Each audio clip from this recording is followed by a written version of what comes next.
Alright, now for the Houston Rockets, Westbrook, James Harden. How does that all fit?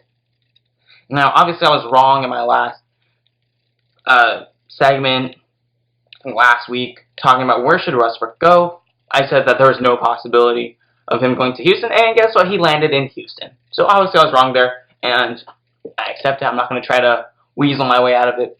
I accept I was wrong. It's just that for me it made no sense. It made no sense for them to fit together.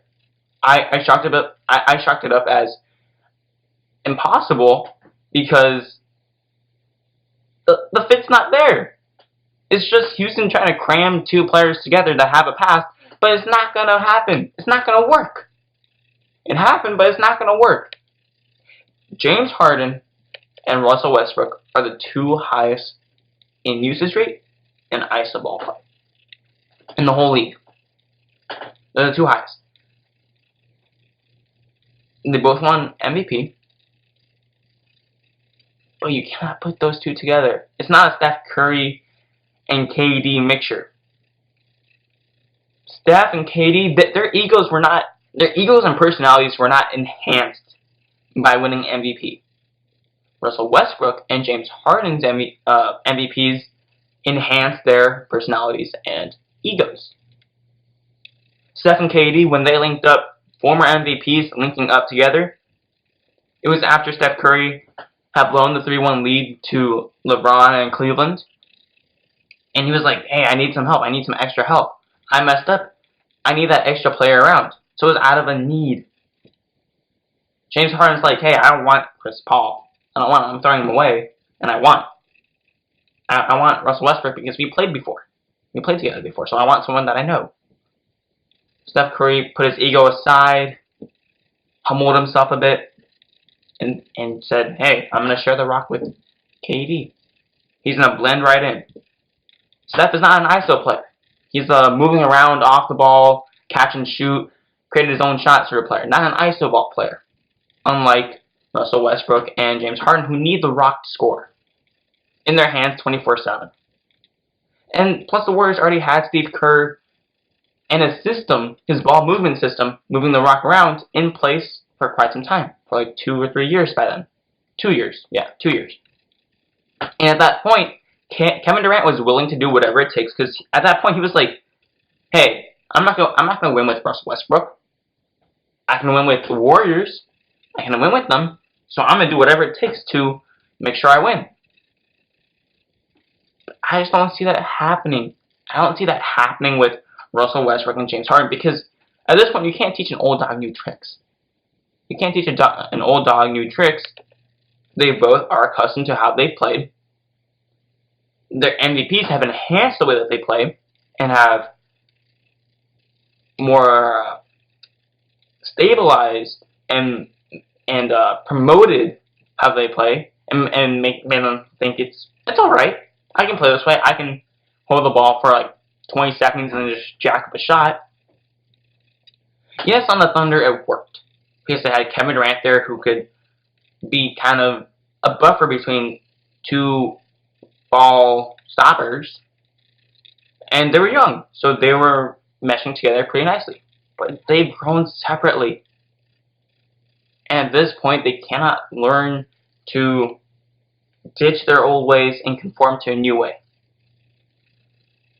As much as they want to, they will not change their playing style for each other. When Kevin Durant joined the Warriors, he was young.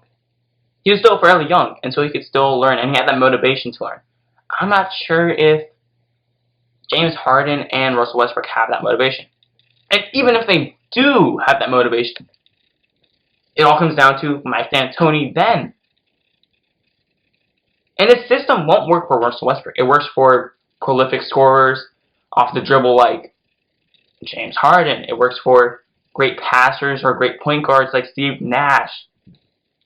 It works for three-point shooting like Chris Paul, PJ Tucker, Trevor Ariza, Eric Gordon, and a good center, Clint Capella. They got some of the pieces there, but it doesn't work with Russell Westbrook. It's a three-point shooting system for someone who cannot shoot the three that well. It's almost like putting Ben Simmons into this offense. It just won't work. It just won't work. You're trying to make someone who doesn't shoot the three well, but will shoot them. Will shoot them, unlike Ben Simmons. Gotta shoot more threes and actually make them. But ultimately, Russell Westbrook and James Harden can't and won't change. They won't. They're too far set in their ways. Whether it's dribble, dribble, dribble, step back, travel, step back, and then jack up a shot with 20 seconds left, with 4 seconds left on the shot clock, or pass it to someone else so they can jack up a shot so you don't ruin your field goal percentage. Or Russell Westbrook, who is dribble, dribble, dribble, shoot a bad mid-range shot and clank it, or I'm just gonna go to the hoop and miss a layup, or I'm gonna go to the hoop and just hand it off to whoever's there. They're too much of an iso ball centric team and playing style, and not enough ball movement for both of them to fit together. You saw it with Chris Paul. Chris Paul was trying to get the offense going, and James Harden was camping out at half court, just not being involved in the play. The same thing's gonna happen. Same thing's gonna happen with Russell Westbrook. Because I'm pretty sure that originally Chris Paul and James Harden were, kind of good friends. But then that started deteriorating as soon as they saw how each other played, and they both didn't like it. The same thing's gonna happen with Russell Westbrook. Now, but if by some miracle this works, they can compete for a championship. But the reality is, it's not gonna work. They're gonna be a playoff team still because they're good players, and good players still make to the playoffs. They still go to the playoffs. They'll still be a playoff team, but they're gonna be eliminated really quickly in a really bad fashion. It's gonna be bad to watch how they go down in the playoffs. It's gonna be very upsetting, very saddening to see how they go down in the playoffs. Thank you for listening to the G-Truth, and one and only good truth, with your host, myself, Giovanni Canales. Be sure to like and subscribe if you're listening to this on YouTube, on my channel, Gio Canales. You can look it up on YouTube. And also be sure to subscribe or follow this podcast on your favorite podcasting app.